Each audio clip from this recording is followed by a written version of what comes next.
allez communiquer au peuple de Dieu, je crois, si je ne me trompe pas, c'est la conception erronée de Jésus. La conception erronée de Jésus-Christ. Mais avant que vous puissiez développer ce thème en long et en large, j'aimerais déjà rappeler aux frères et aux sœurs qui nous suivent en ce moment que l'émission a deux parties. La première partie, nous voulons laisser l'homme de Dieu, le prophète Samuel aurait dit, alors déballer ce thème en long et en large. Et après la partie d'enseignement ou de prédication, nous allons ouvrir les contacts pour que vous puissiez appeler et aussi envoyer les messages dans les numéros qui s'affichent au bas de vos écrans. Donc, pour ceux, nous vous bénissons déjà à l'écoute de cette grande prédication, de cette majestueuse prédication. Donc, homme de Dieu, le thème, la conception erronée de Jésus-Christ. Qu'entendons-nous par la conception erronée de Jésus-Christ et que pouvez-vous nous dire en long et en large par rapport à ce thème que vous êtes venu avec ce soir? Merci beaucoup pour la parole.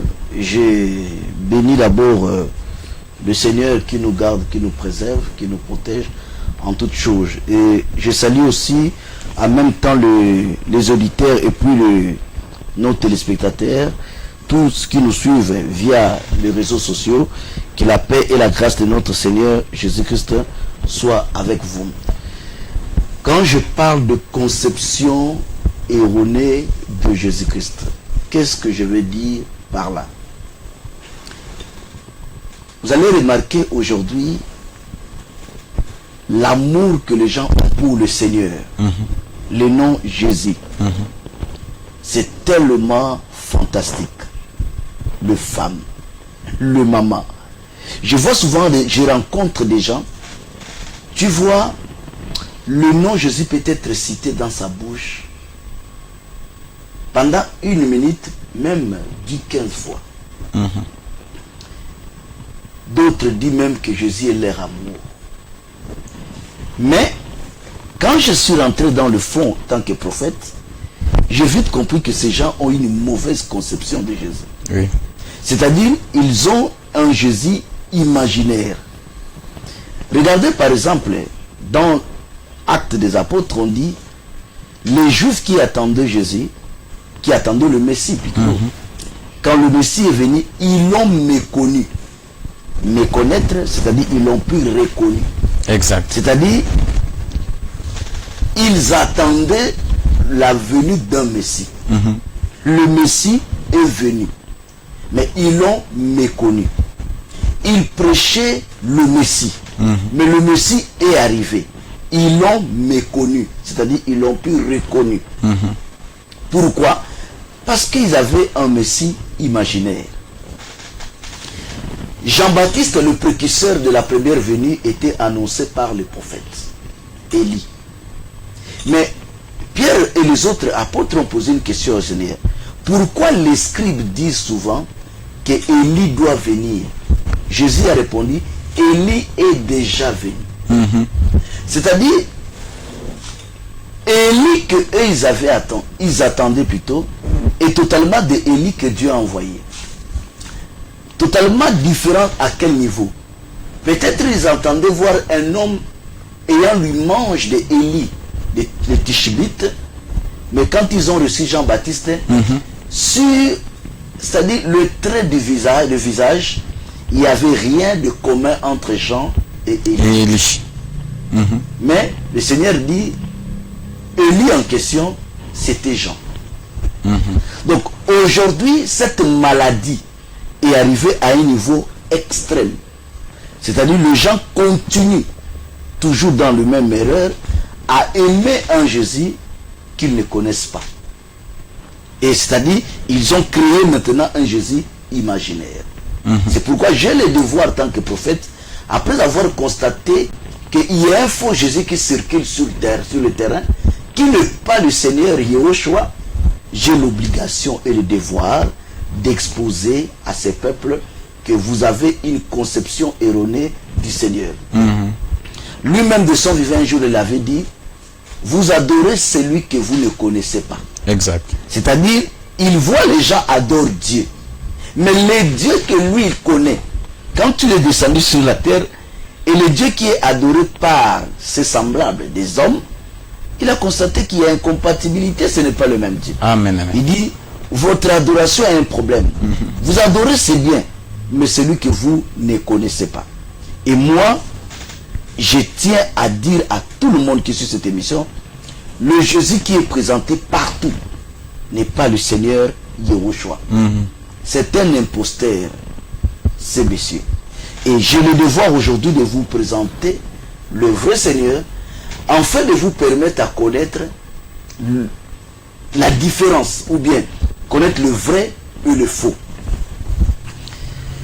Bien-aimés dans le Seigneur, après la chute d'Adam dans le jardin d'Éden, Elohim avait mis en place le plan de la rédemption, c'est-à-dire ramener l'homme à l'état du commencement. Parce que nous sommes tous d'accord, et ceux qui lisent la Bible le savent très bien, que Paul avait dit, la loi n'a rien amené à la perfection. Exact. Et il va plus loin en disant, la loi même, c'est elle qui révèle le péché. Oui. Il dit, sans loi, il n'y a pas de péché. Donc si nous avons l'habitude de dire souvent, Adam a péché, Ève a péché, c'est-à-dire pour que Adam pêche, pour que Adam, Ève pêche, il faut que nous ayons d'abord une loi. Parce que le péché d'abord, par définition, c'est toute transgression à la loi de Dieu. Exact. Là où il n'y a pas de transgression, donc il n'y a pas de loi.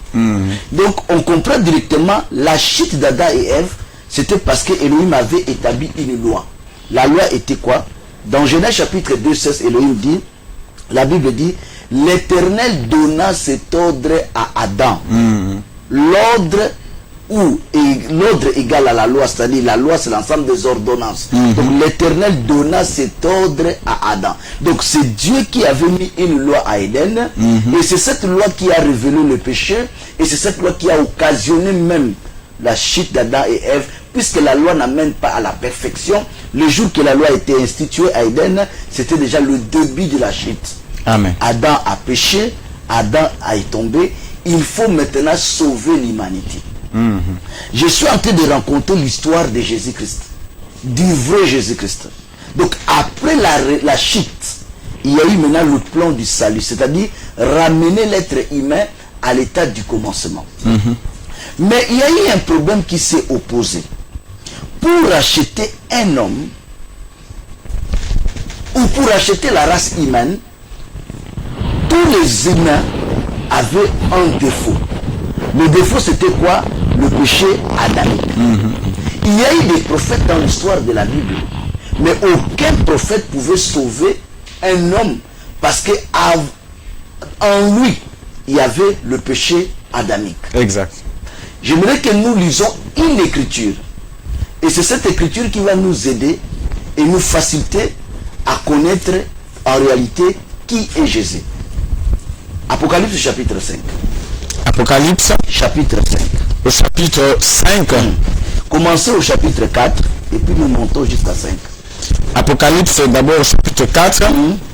Nous prenons à partir du verset 1er. Il est écrit, après cela, je regardais et voici une porte était ouverte dans le ciel. La première voix que j'avais entendue, comme le son d'une trompette, et qui me parlait, dit, monte ici et je te ferai voir ce qui arrivera dans la suite. Aussitôt, je fus ravi en esprit, et voici, il y avait un trône. Il y avait un trône dans le ciel, et sur ce trône, quelqu'un était assis. Celui qui était assis avait l'aspect d'une pierre de jaspe et de sardoine, et le trône était environné d'un arc-en-ciel semblable à de l'émeraude. Autour du trône, je vis 24 trônes, et sur ces trônes, 24 vieillards assis, revêtus de vêtements blancs, et sur leur tête des couronnes d'or. Du trône sortent des éclairs, des voix et des tonnerres. Devant le trône brûlent 7 lampes ardentes qui sont les 7 esprits de Dieu. Au verset 6, Il y a encore devant le trône comme une mer de verre, semblable à du cristal. Au milieu du trône et autour du trône, il y a 4 êtres vivants remplis Dieu devant et derrière. Au verset 7, le premier être vivant était semblable à un lion, le second être vivant était semblable à un veau, le troisième être vivant avait la face d'un homme et le quatrième être vivant est semblable à un aigle qui vole. Les 4 êtres vivants ont chacun 6 ailes et ils sont remplis de Dieu tout autour et au-dedans. Ils ne cessent de dire jour et nuit, Saint, Saint, Saint est le Seigneur Dieu, le Tout-Puissant, qui était, qui est et qui vient.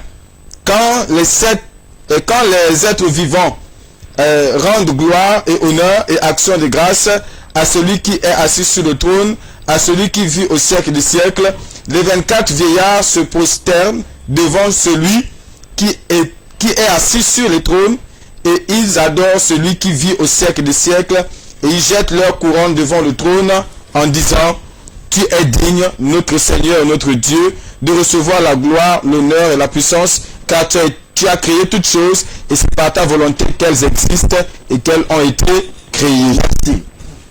Nous venons de lire le chapitre 4 du livre d'Apocalypse. Le frère a fait calmement la lecture. Au chapitre 4 du livre d'Apocalypse, on dit, Jean était quelque part sur la terre. Mais une voix appelle Jean et dit à Jean, monte ici. Pour que Jean monte, il a fallu une voix l'enlève de la terre.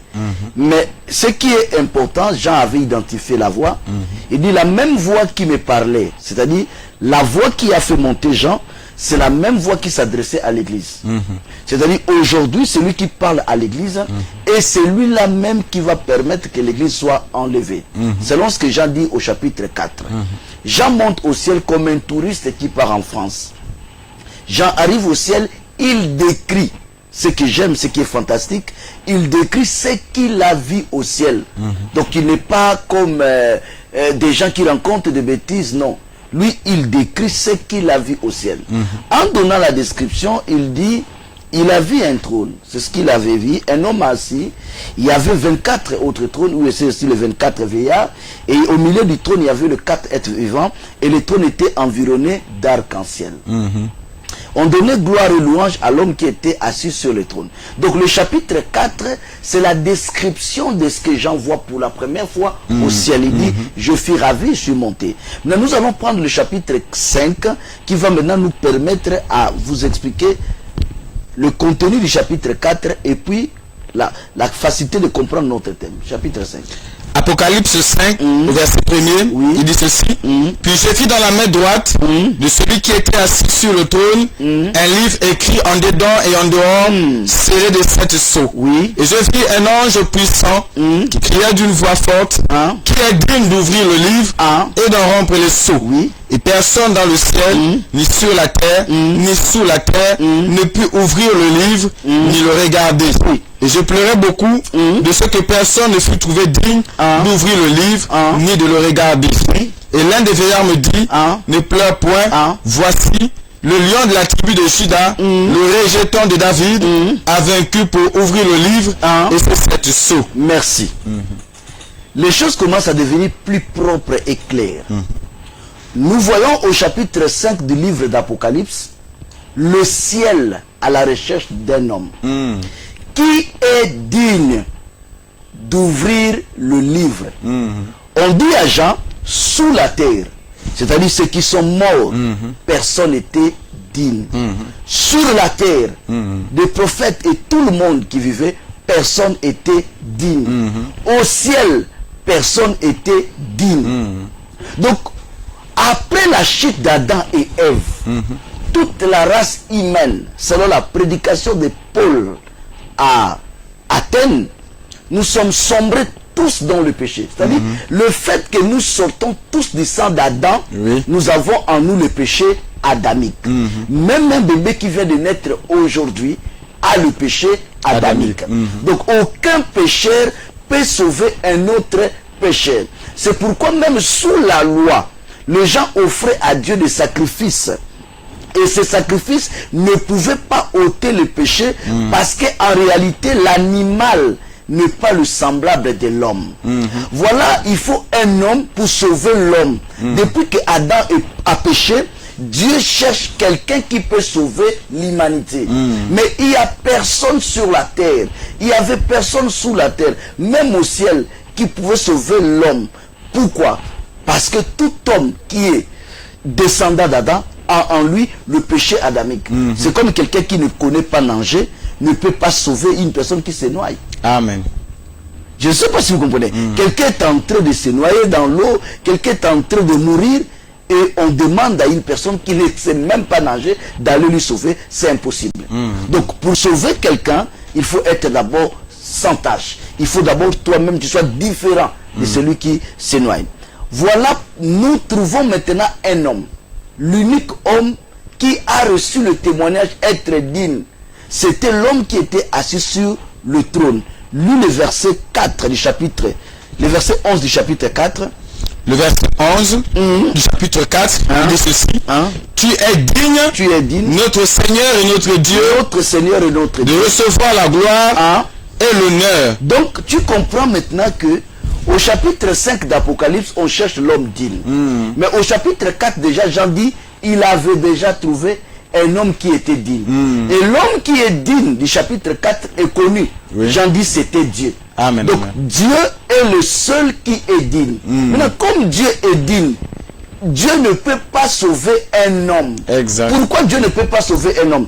Parce que comme Adam est mort, ou Adam est tombé à cause de la loi, c'est la loi qui a tué Adam. Au commencement, je vous ai dit tout à l'heure, j'ai dit, s'il y a eu le péché dans le jardin d'Éden, la cause principale c'était la loi. Exact. Puis Paul m'a dévancé en disant, c'est la loi qui révèle le péché.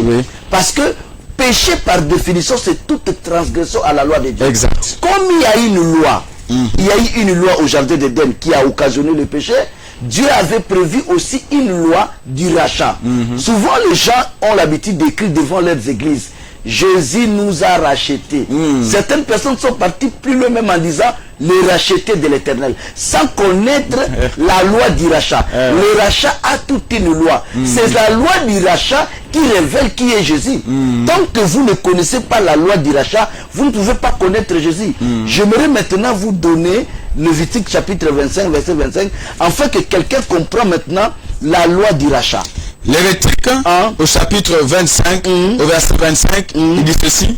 Si ton frère devient pauvre et vend une portion de sa propriété, celui qui a le droit de rachat, son plus proche parent, viendra et rachètera ce qu'a vendu son frère. Rachat veut dire acheter de nouveau. C'est-à-dire, on sous-attend que la chose a été perdue et quelqu'un d'autre vient récupérer. Exact. Mais on dit, la loi de rachat dit ceci. Seul celui qui a le droit de rachat, c'est ton proche parent. Exact. Donc, si tu as perdu quelque chose, il faut que ton proche parent vienne racheter cela. Dans le jardin d'Éden, Adam avait péché. Exact. Adam avait perdu la prééminence. Adam était chassé du jardin d'Éden. Adam avait perdu Éden. Donc pour que Adam soit racheté, c'est-à-dire l'être humain, il faut un parent proche. Exact. Donc on ne peut pas se lever et écrire une église, les racheter de l'Éternel. C'est un blasphème. Sans connaître le mystère du rachat. C'est un blasphème. Pour que nous parlons de rachat aujourd'hui, il faut un parent proche. Il n'y a pas de rachat sans un parent proche. Le rachat est toujours accompagné d'un parent proche selon la loi du rachat. Donc l'être humain est racheté par Jésus-Christ. Comment? Parce qu'il y a une loi de rachat qui dit, lorsque quelqu'un perd quelque chose, c'est son parent proche qui a le droit du rachat. Adam avait perdu quelque chose au jardin d'Éden, il a fallu qu'il trouve un parent proche. Et comme tous les parents proches d'Adam, les hommes ont le péché adamique, c'est pourquoi aucun homme était digne. Exact. Comme les animaux ne sont pas des parents proches de l'homme, c'est pourquoi malgré on offrait à Dieu des sacrifices, ces sacrifices ne pouvaient pas ôter le péché, parce que l'animal ne peut pas racheter un homme. Amen. il a fallu quoi? Il a fallu maintenant Dieu, qui est le seul digne d'Apocalypse chapitre 4, verset 11, c'est fait parent de l'homme. Exact. C'est-à-dire, devient parent d'Adam. C'est par là où vous obtenez Jean chapitre 1. Jean chapitre 1. Voilà maintenant Dieu s'est fait parent de l'homme. Comment se premier verset et puis tu vas sauter, je crois, le verset 12.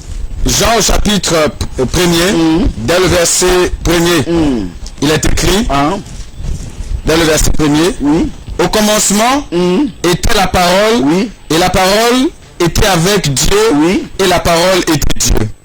Le verset 11, elle est venue chez les siens, et les siens ne l'ont point reçu, mais à tous ceux qui l'ont reçu, à ceux qui croient à son nom, elle a donné le pouvoir de devenir enfants de Dieu, lesquels sont nés, non du sang. La parole s'est faite chair. Au verset 14, et la parole a été faite chair, et elle a habité parmi nous, pleine de grâce et de vérité. S'il vous plaît, soyez un peu intellectuel. Au chapitre 1er du verset de Jean, au verset 1er, il est dit, au commencement était la parole. La parole était avec Dieu, et la parole était Dieu. Ce n'est pas moi qui dis, c'est les Écritures. Donc la parole est Dieu.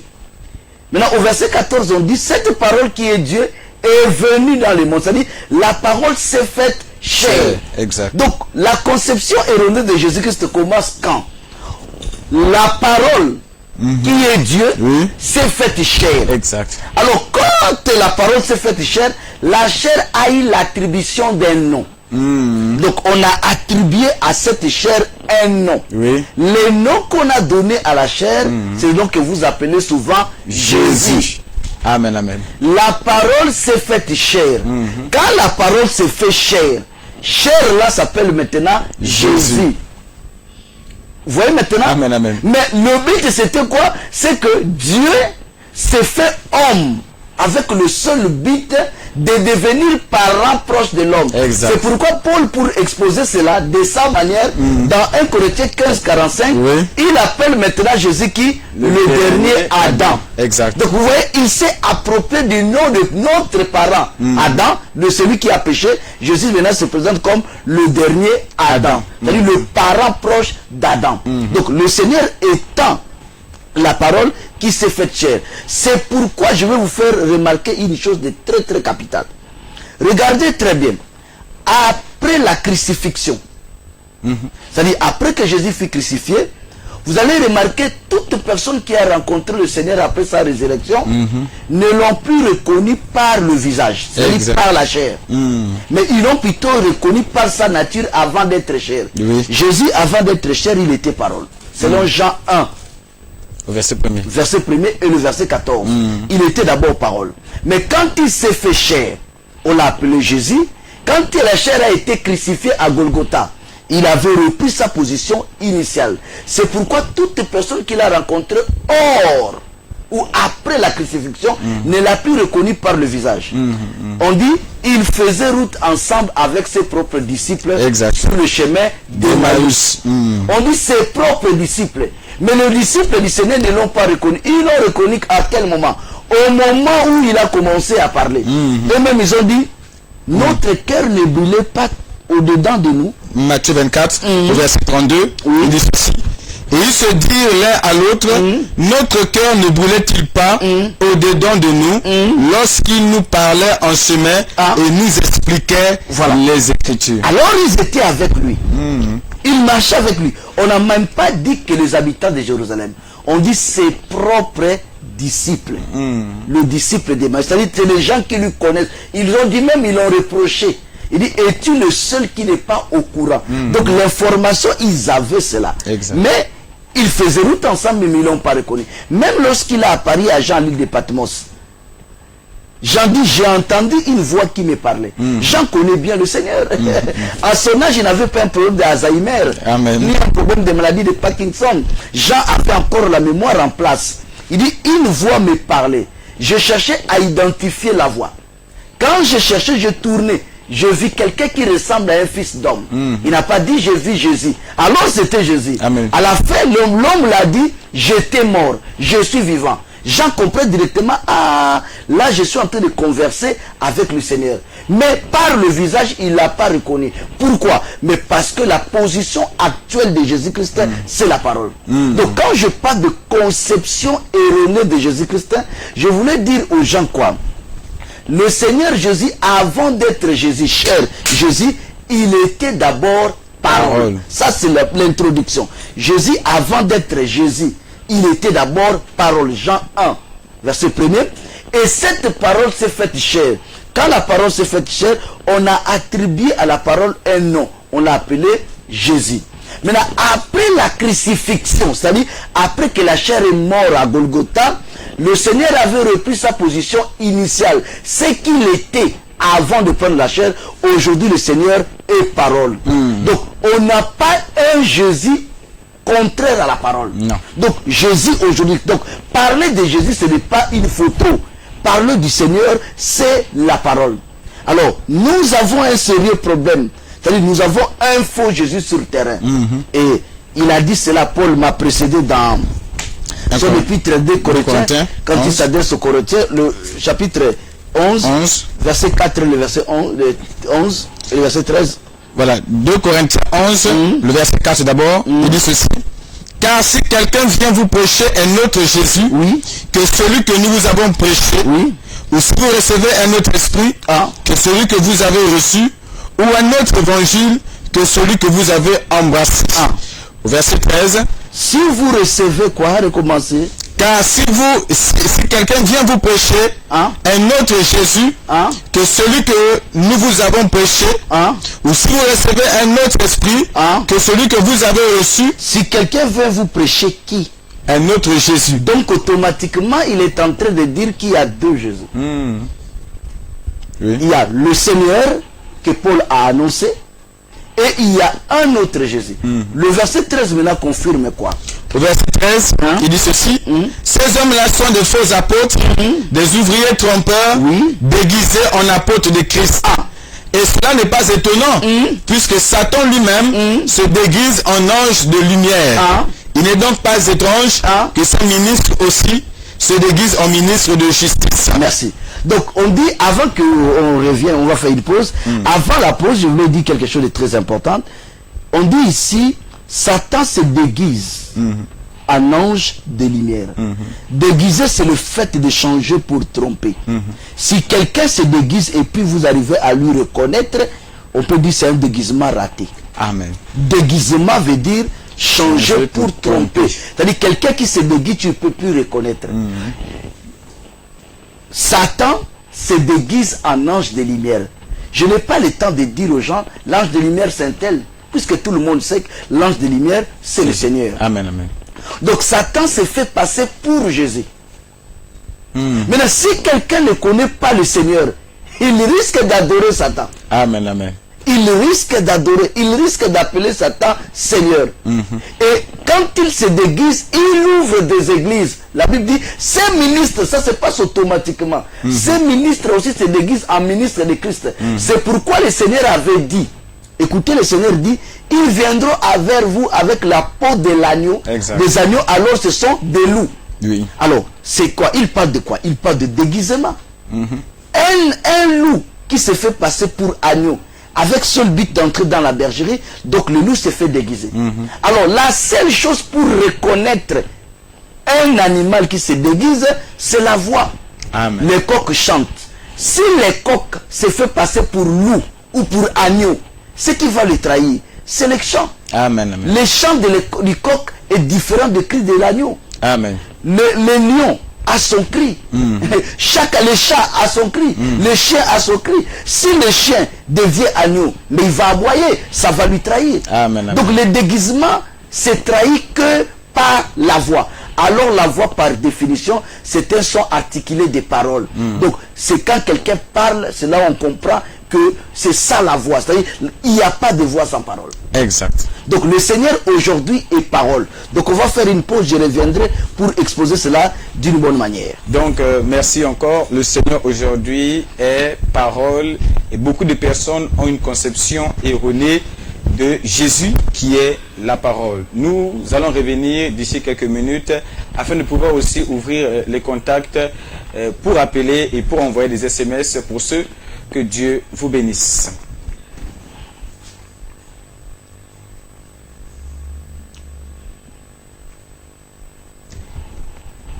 Donc nous avons un souci au niveau de la régie. Voilà.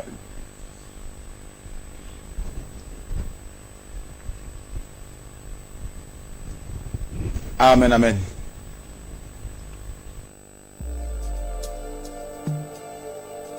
Bonjour, vous êtes sur Elvest TV, Gabon. Vous êtes un particulier, un agent économique, une entité religieuse, une ONG, un promoteur événementiel. Vous souhaitez communiquer et promouvoir vos activités et services. Une seule télévision, Elvest TV, la voix du sacrificateur. Nous sommes situés au carrefour plein Niger. Nous répondons au numéro 066 14 96 96 066 83 00 26 et au 071 77 23 73. Vous pouvez nous retrouver sur la fréquence nationale 207.25 sur le bouquet Satcon, canal numéro 9, et sur les pages Facebook et YouTube Elvest TV Gabon. Elvest TV, sauvons nos âmes.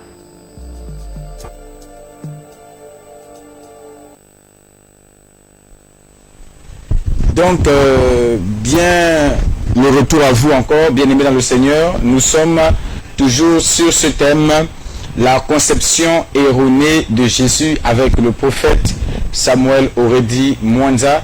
Nous étions sur un point que vous avez développé, que Jésus aujourd'hui c'est la parole, c'est-à-dire la parole, c'est la parole, et on reconnaît Jésus que par la voix.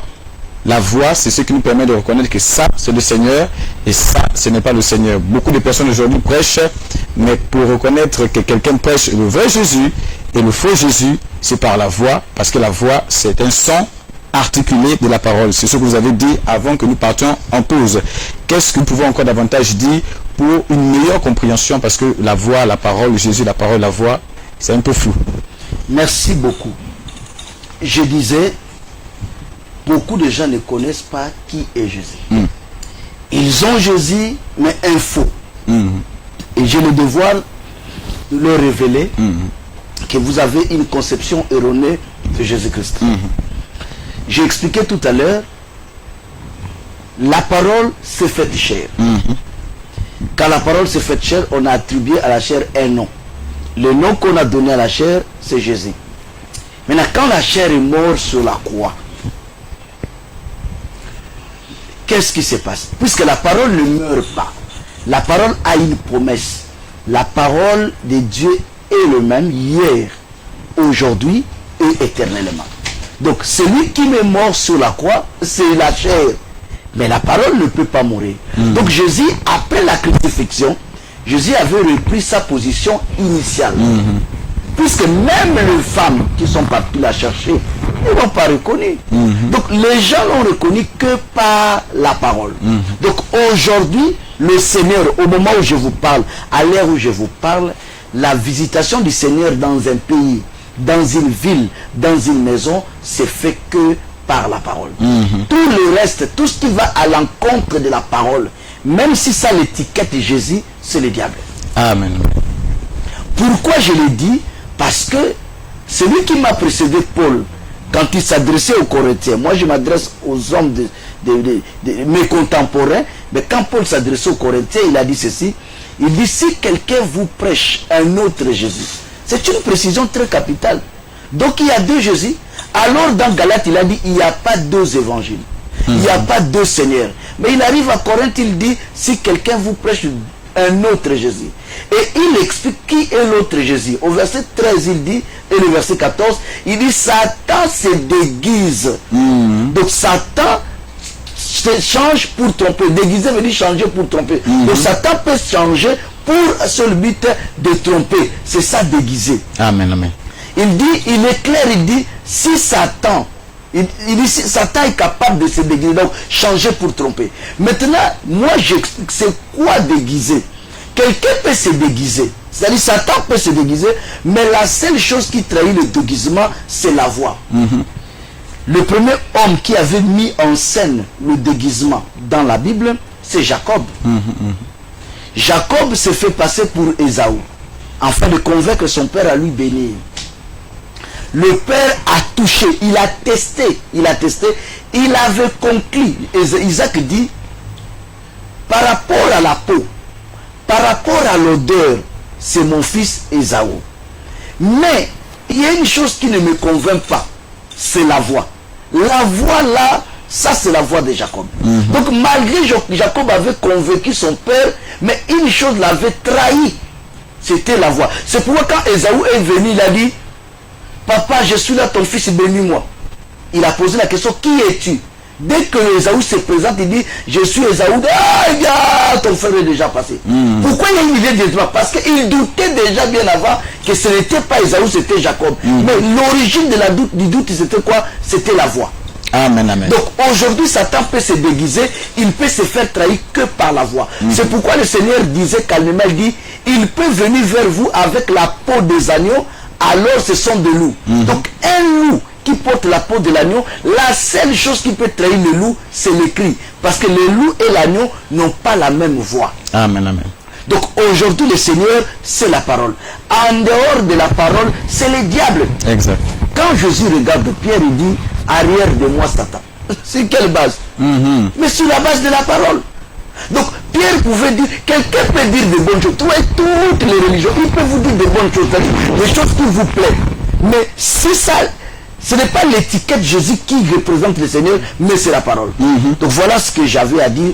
Je me soumets à vous pour des questions. Ok, donc merci encore. Il nous reste environ 12 à 13 minutes pour envoyer vos SMS au numéro 066 29 04 33 066 29 04 33 et le 066 10 44 03 066 10 44 03. Prophète Samuel, vous nous avez expliqué que beaucoup de personnes ont une conception erronée de Jésus, que Jésus c'est la parole et tout ce qui n'a rien à voir avec la parole, ce n'est pas Jésus. Pouvez-vous nous montrer la différence entre Jésus et Satan aujourd'hui? Comment est-ce qu'on peut faire cette différence entre le Seigneur Jésus-Christ aujourd'hui et Satan aujourd'hui? Oui, c'est seulement au niveau de la parole. Satan, c'est tout ce qui s'oppose à la parole. Le Seigneur, c'est la parole. Vous voyez, quand Jésus taxe Pierre de Satan, il dit, arrière de moi, Satan. Alors, à quelques minutes ou quelques secondes, il a dit à Pierre, tu es fils de Jonas. Depuis quand le fils de Jonas devient Satan? C'est depuis que le fils de Jonas a tenu de paroles. Quel type de parole? Il dit, tes pensées sont celles des hommes. Alors il pensait exprimer, c'est ce qu'on appelle parole. C'est-à-dire, Pierre a exprimé, a dit quelque chose qui n'a pas trait avec la parole du Christ, mais celle des hommes. C'est pourquoi on a dit, tu es Satan. Donc, la différence se trouve qu'au niveau de la parole. Au niveau de la parole.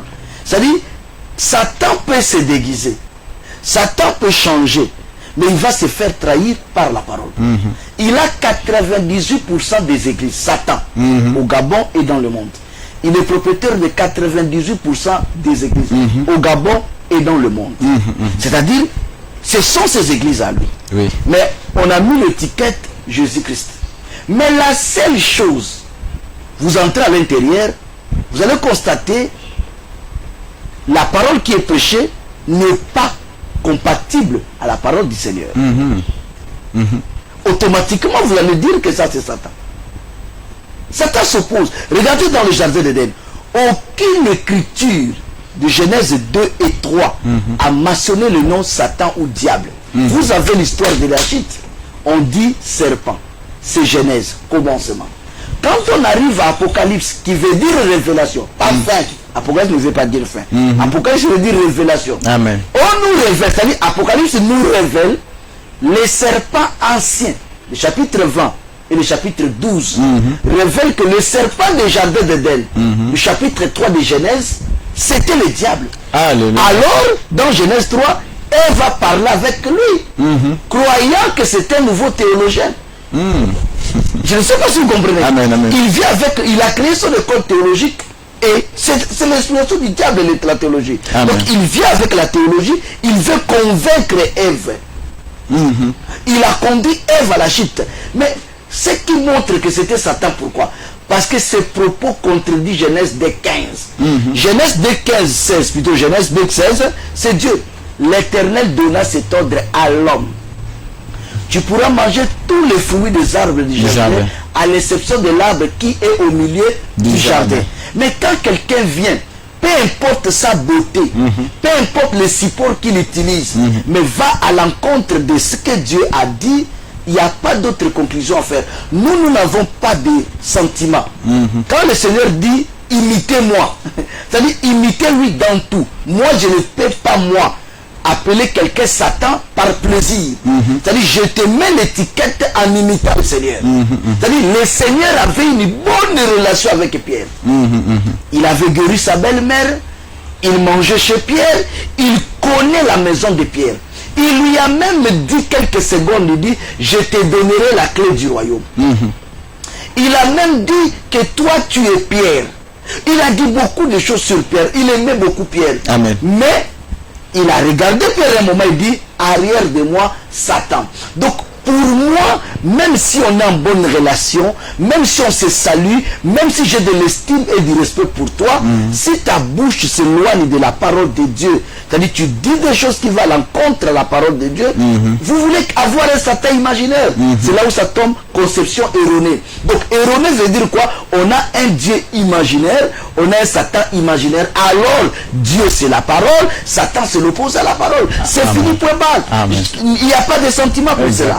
Voilà. Donc, prophète Samuel, j'aimerais revenir avec une question qui va dans le même sens de ce que vous avez développé. Si vous dites que Jésus c'est la parole et que Satan c'est tout ce qui est en opposition avec la parole, expliquez-nous quelle est la différence entre ce que vous prêchez, qui semble être la parole de Jésus-Christ, et ce que les autres prêchent. Ne prêchons tous pas la Bible. Les pasteurs des églises prêchent la Bible. Les églises catholiques, pentecôtistes, éveillés, tous, ainsi que vous référez à la Bible. Quelle est la différence entre ce que vous prêchez et ce que eux ils prêchent pour dire que ça c'est pas Dieu, c'est Satan? Non, nous ne prêchons pas la Bible, nous prêchons la parole de Dieu. Mais la parole de Dieu, la Bible est comme, je peux dire, le support. Vous savez, Bible veut dire l'ensemble des écrits, des livres. Alors, l'écriture, par définition, c'est l'ensemble des signes qui gardent la pensée et la parole d'une manière durable. C'est-à-dire, la Bible garde la pensée, la parole d'une manière durable. Mais quand un prophète vient, il ne prêche pas la Bible, il prêche la parole de Dieu. Mais nous cherchons là où cette parole était gardée de la manière durable pour voir s'il y a compatibilité avec ce que le prophète dit. Maintenant, la différence se trouve à quel niveau? Au niveau seulement de notre thème, la conception erronée de Jésus-Christ. Depuis que Jésus est parti, le travail que Jésus fait est plus important que ce qu'il avait fait à Golgotha. Mais quand tu es dans les églises aujourd'hui, on ne le dit pas. Amen. On vous montre que Golgotha est plus important que ce que le Seigneur fait maintenant. Il y a des gens, ils sont à l'église, il a 10 ans, 15 ans, d'autres deviennent même pasteurs. Il ne connaît pas le B.A.B.A. de la parole de Dieu. Mais il prêche les gens et il a toute une foule. Et les gens disent Amen à ce qu'il dit. Le B.A.B.A. c'est quoi? Je vais expliquer. Quand Jean arrive au ciel, on lui dit il a vaincu l'agneau. Il a vaincu. Où? À Golgotha. On donne une précision pour ouvrir le livre et rompre ces 7 sceaux.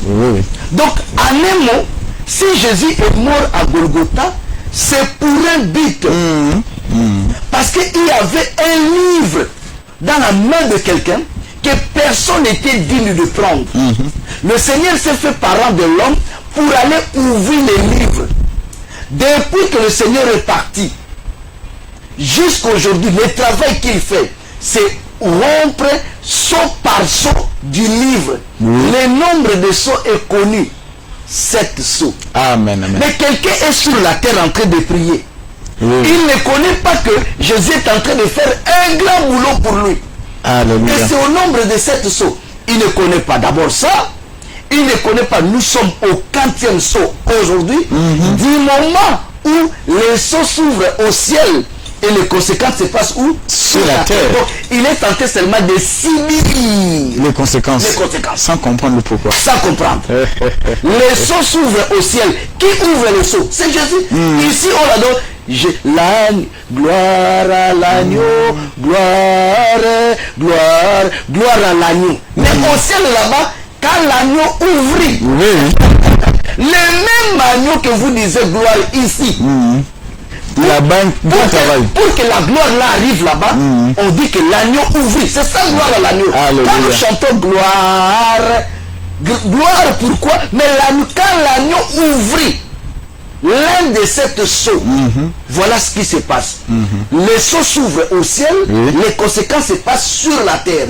Maintenant, ceux qui sont sur la terre, qui sont prédicateurs, sont des avertis. Amen. Avant les conséquences, avant que les choses se passent, c'est eux qui ont un tableau, une visibilité de dire au peuple, voilà, avec exactitude. Amen, amen. Maintenant, qu'est-ce qui se passe? Ici, les gens sont là, vous aurez des mariages, vous allez voyager. Mais il met seulement plaquette de Jésus-Christ. Ça, c'est une conception erronée de Jésus-Christ. Amen, amen.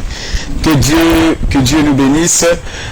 Pour récapituler, bien aimé dans le Seigneur, l'homme de Dieu avait comme pour thème aujourd'hui la conception erronée de Jésus-Christ. La conception erronée de Jésus. Il a montré que Jésus, c'est la parole.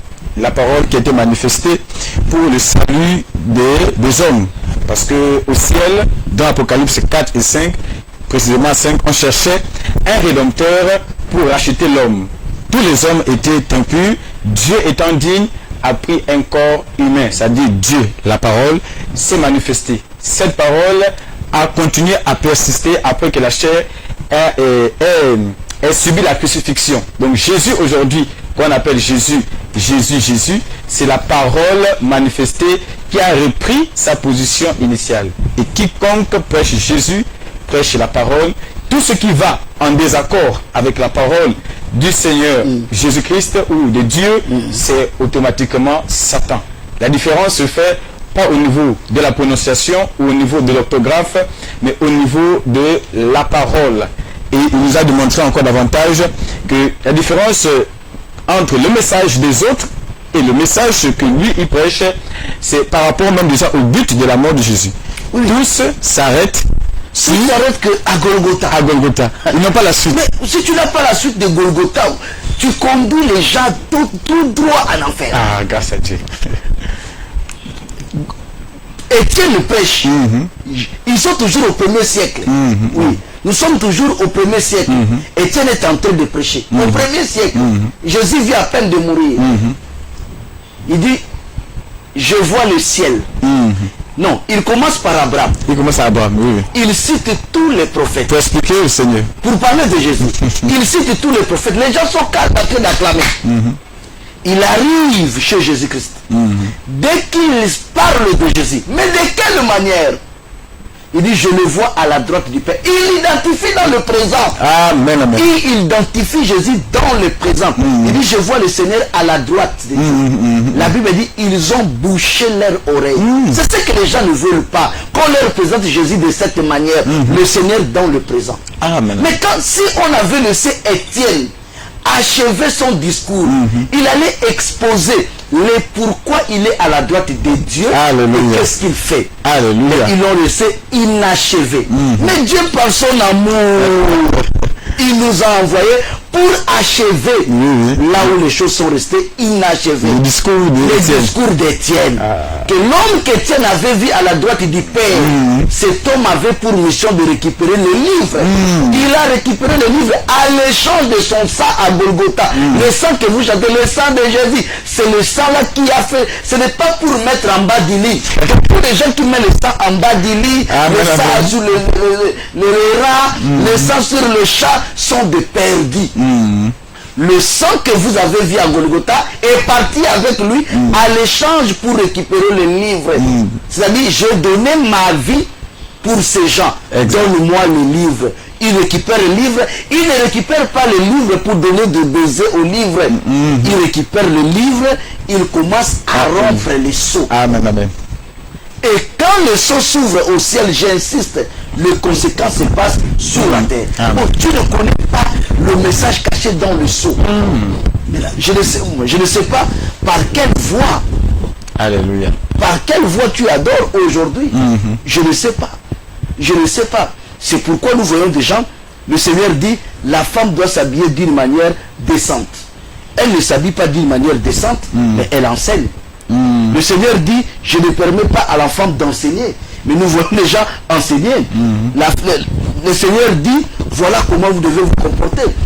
On dit, pour que quelqu'un soit évêque, il faut qu'il soit marié. Le pape est célibataire. Alléluia. Archevêque célibataire. Comment? C'est-à-dire, alors, dans cette église, il y a marquette Jésus-Christ.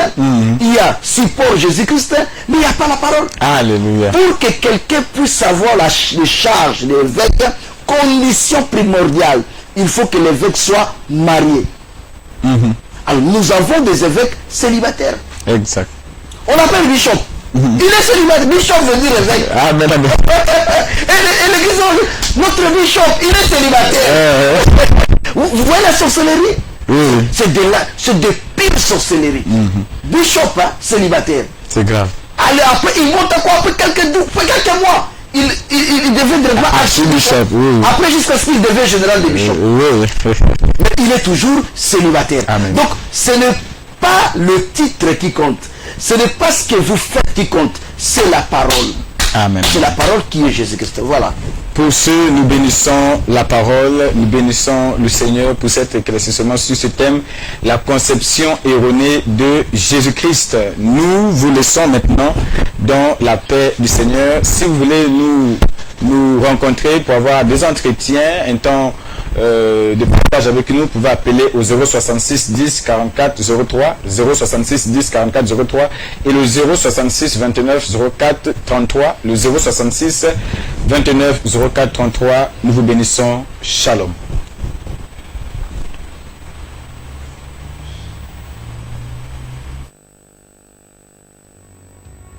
Voici le prince des cieux, les anges proclament sa venue, car l'enfant m'a ôté, Dieu fait chair pour nous sauver.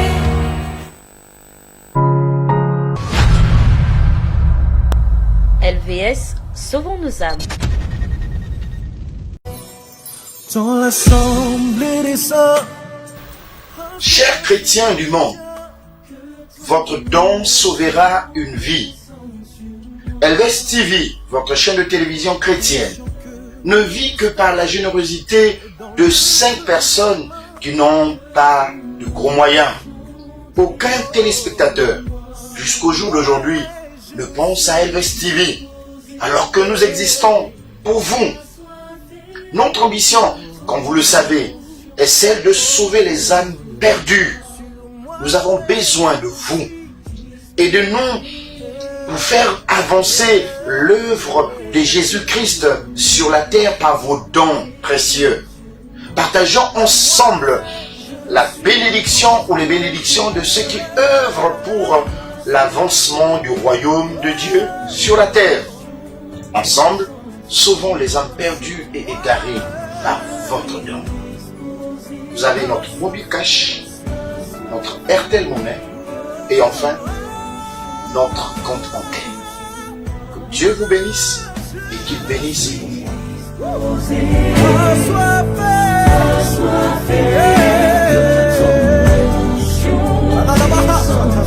Aujourd'hui, pas de mars, je suis disposé.